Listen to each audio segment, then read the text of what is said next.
හැමෝම ආදරෙන් පිළිගන්නවා නිරයිස් YouTube channel එකට. අද වීඩියෝ එකෙන් මම ඔයාලට කියලා දෙන්න හදන්නේ උපන් දිනයකට කේක් එකක් ගෙදරම oven එකක් නැති කෙනෙකුට, ඒ වගේම කේක් හදන උපකරණ කිසි දෙයක් නැති කෙනෙකුට ලේසියෙන්ම හදාගන්නේ කොහොමද කියලා. ඒ වගේම මේ කේක් මිශ්‍රණය හදනකොට ඔයාලට බටර් නැත්නම් ඒ වෙනුවට මාගරින් ගන්න පුළුවන්. එහෙම නැත්නම් ඔයාලට පොල් තෙල් ගන්නත් පුළුවන්. මේ කේක් එක ගොඩාක් රසට ආවා. ඒ වගේම බලන්න හරිම ලස්සනයි. ඒ වගේම මේ කේක් එකේ ඇතුළ බලන්න ගොඩක් සොෆ්ට් එකට ආවා. ඉතින් මම ඔයාලට කියලා දෙන්නම් මේක ලේසියෙන්ම කොහොමද හදාගන්නේ කියලා. බීටරයක් ඕනෙත් නැහැ. මේක බ්ලෙන්ඩර් එකක් තියෙනවා නම් ලේසියෙන්ම හදාගන්න පුළුවන්.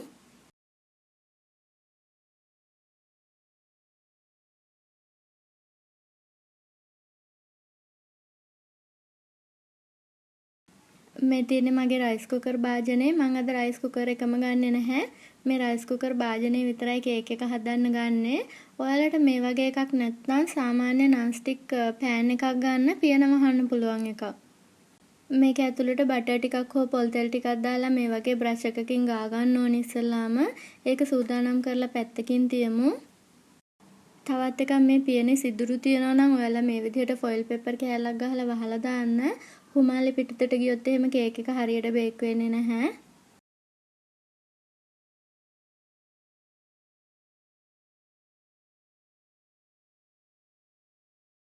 දැන් මම කේක් එකට අවශ්‍ය කරන දේවල් කියලා දෙන්නම්.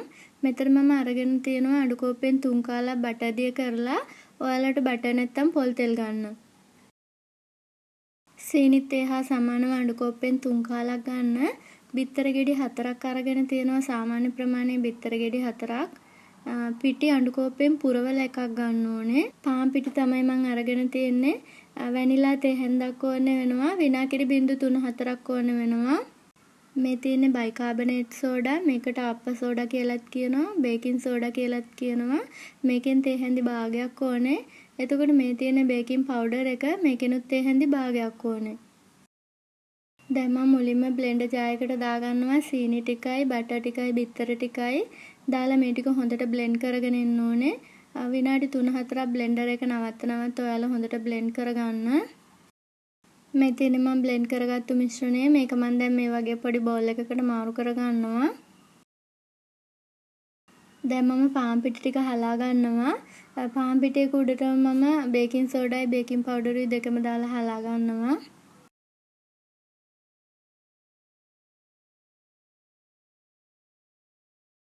දැන් මම මේක විස්ක් එකක් අරගෙන මේ විදිහට එක පැත්තකටම කලවම් කරගන්නවා. මේ පිටි ටික හොඳට දිය වෙනකන් කලවම් කරගන්න ඕනේ. මේ වගේ එකක් නැති කෙනෙකුට පුළුවන් ගෑරුප්පක් පාවිච්චි කරලා එක පැත්තකටම කරකවලා මේක දිය කරගන්න. එහෙම නැත්නම් ඔයාලට හැන්දකිනුත් පුළුවන්. දැන් මම මේකට එකතු කරනවා මද රස්නේ ෆ්‍රෙෂ් මිල්ක් වලින් මේස හැඳි 6ක් විතර. ඔයාලට ෆ්‍රෙෂ් මිල්ක් නැති කෙනෙකුට පුළුවන් පිටිකිරි දිය කරලත් ගන්න.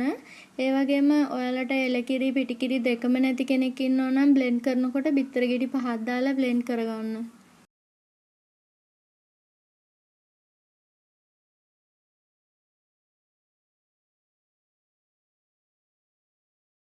මේකට මම දැන් වැනිලා තේ හැන්දක් එකතු කරනවා.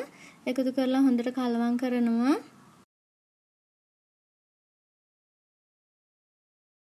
මේ වෙලාවේදී මම විනාඩි බිංදු 3-4ක් එකතු කරගන්නවා. එකතු කරලා ඒකත් හොඳට කලවම් කරගන්නවා.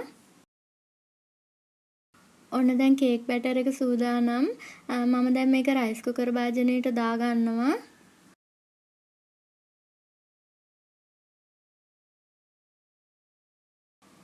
මේ බැටර් එක දාගත්තට පස්සේ මම මේ විදිහට දෙපාරක් විතර තට්ටු කරනවා මේ ටේබල් එකේ ගහලා. ඇතුලේ බුබුලු එහෙම තියෙනවා නම් එතකොට ඒවා උඩට එනවා. ලිපේ ගින්දර තියන්න ඕනේ අඩු ගින්දරේ. මුල්ම විනාඩි 20 විතර අඩු ගින්දරේ ගින්දර තියාගන්න. ඒ කියන්නේ සාමාන්‍යයෙන් ගොඩක් අඩුවට තියාගන්න. ඊට පස්සේ මේ වගේ රොටි තැටිය තමයි මම ලිපොඩි තියන්නේ. ඔයාලට මොකක් හරි තැටියක් තියෙනවා නම් මේ වගේ ලිපොඩින් තියාගන්න. ඊට පස්සේ ඒ කුඩින් තමයි අපි රයිස් කුකර් භාජනේ තියන්න ඕනේ. රයිස් කුකර් භාජනේ කෙලින්ම ගින්දරට වදින්න තියන්න එපා. මේ තියෙන්නේ අපේ කේක් එක. දැන් මම මේක තියනවා මේ විදිහට විනාඩි 20ක්. ඊට පස්සේ මම ඉතුරු විනාඩි 10දී ටිකක් ගින්දර වැඩි කරනවා. එතකොට තමයි කේක් එක හොඳටම බේක් වෙන්නේ. මම ඔයාලට පෙන්වන්නම් මේක විනාඩි 30කින්. මේ තියෙන විනාඩි 30කට පස්සේ කොහොමත් රයිස් කුකර් එකේ කේක් හදනකොට උඩ කොටස ෆ්ලැට් එකට එන්නේ නැහැ. මේ වගේ උඩින් පිම්බිලා තමයි එන්නේ. මම දැන් ටූත් පික් එකක් ගහලා බලනවා. ටූත් පික් එක ක්ලියර් එකට එනවා. ඒ කියන්නේ කේක් එක බේක් වෙලා ඇති. දැන් මම කේක් එක මෙහෙම ගෙනල්ලා විනාඩි 5ක් විතර නිවෙන්න තියනවා. නිවෙන්න තියලා මේ වගේ වටේට හැන්දක් දාලා ඔයාලට පුළුවන් මේක ගලව ගන්න. අඩිය ගලව ගන්න අමාරු වුණොත් එහෙම මේ හැන්දම යටට පොඩ්ඩක් අඩියට දාලා අඩියෙන් පොඩ්ඩක් උස්සන්න. එතකොට කේක් එක ලේසියෙන්ම ගැලවෙනවා. ඔයාලට පේන විදි කේක් එක ලස්සනට බේක් වෙලා තියෙනවා. වටේ උනත් බටර් කේක් පාටට හරිය ලස්සනට තියෙනවා. මම මේ විදිහට විනාඩි 5ක් විතර කේක් එක නිවෙන්න තිබ්බා. ඊට පස්සේ මම මේ උඩ කොටස ෆ්ලැට් කර ගන්නවා. මේ වගේ පීහකින් කපලා අයින් කර ගන්නවා. දැන් පිඟානක් උඩින් මේ වගේ පොඩි රැක් එකක් තියලා ඒක උඩින් කේක් එක තියාගන්න ඕනේ. දැන් මම ඔයාලට කියලා දෙන්නම් ලේසියෙන්ම ක්‍රීම් මුකුත් නැතුව මේ කේක් එක ඩෙකොරේට් කරගත්තු විදිහ. මේකට ෆ්‍රෙෂ් මිල්ක් කෝප්පෙන් භාගයක් ඕනේ. ඉතුරු භාගේ වතුර දාගන්න. ඒ වගේම සීනි අඩු කෝප්පෙන් භාගයක් ඕනේ වෙනවා. මෙතන මම අරගෙන තිනවා පාන් පිටි මේස හැන්දෙන් 3ක්. රෙඩ් කලර් එකෙන් බින්දු කීපයක් ඕනේ වෙනවා. බටර් මේස හැන්දි 2ක් ඕනේ වෙනවා. බටර් නැති අයට මාගරින් ගන්න පුළුවන්. දැන් මම මේ විදිහට සීනි ටිකයි පිටි ටිකයි එකට දාලා කලවම් කරනවා. ඔයාලට බ්ලෙන්ඩ් කරගත්තු සීනි තියෙනවා නම් එහෙම ගන්න. නැත්නම් අනිත් සීනි උනත් ඉක්මනට දිය වෙනවා. දැන් මම කිරි අඬු කෝප්පෙන් භාගයක් දා ගන්නවා. වතුර අඬු කෝප්පෙන් භාගයකුත් දාගත්තා. එතකොට කිරි වතුරයි ඔක්කොම අඬු කෝප්පෙන් එකක් දාගත්තා. දැන් මේ විදිහට මම අඩු ගින්දරේ වළඳක් ලිපේ තියලා මේ මිශ්‍රණය මේකට දාලා හැඳි ගන්න පටන් ගන්නවා. ගින්දර අඩු ගින්දරේ තියාගන්න. ගින්දර වැඩි කරගත්තොත් හරි මේක තප්පරයක් හරි හැඳි ගන්න නැතුව අතෑරියොත් එහෙම මේකේ තියෙන පිටි ටික එහෙම අඩියට බහැලා ඔයාලට මේක මේ විදිහට උකු ද්‍රාවණයක් එන්නේ නැහැ. මේක කැටි ගහනවා. විනාඩි 2.5ක් වගේ යනකොට ඔයාලට තේරෙයි මේකේ පදම. දැන් ඔයාලට මම හැඳි ගන්නකොට පේනවා ඇති. ඒ පදමට එනකොට ඔයාලා රතු පාට කලරින් බින්දු 2-3ක් එකතු කරගන්න. ඔයාලට කේක් එකේ උඩින් රටාවක් ඕනේ නම් කලර් ටික ඔක්කොම හොඳටම දිය කරන්න නැතුව බාගෙට දිය කරලා දාගන්න කේක් එක උඩට. එතකොට ඒ රටාව කේක් එක උඩ හිටිනවා. මට කියන්න බැරි වුණා ඔයාලා මේ මිශ්‍රණය හදන්න ගන්න කලින් කේක් එක ෆ්‍රිජ් එකේ දාන්න ඕනේ සීතල වෙන්න. මිශ්‍රණය හදලා ඉවර වුණාම ටක් ගාලා ෆ්‍රිජ් එකෙන් කේක් එක අරගෙන තමයි මේ මිශ්‍රණය කේක් එක උඩට දාගන්න ඕනේ. මම දැන් මේ විදිහට හැන්දක් අරගෙන කේක් එක උඩට ටික ටික වටේට පෙරෙන්නත් එක්ක මේ මිශ්‍රණය දාගන්නවා.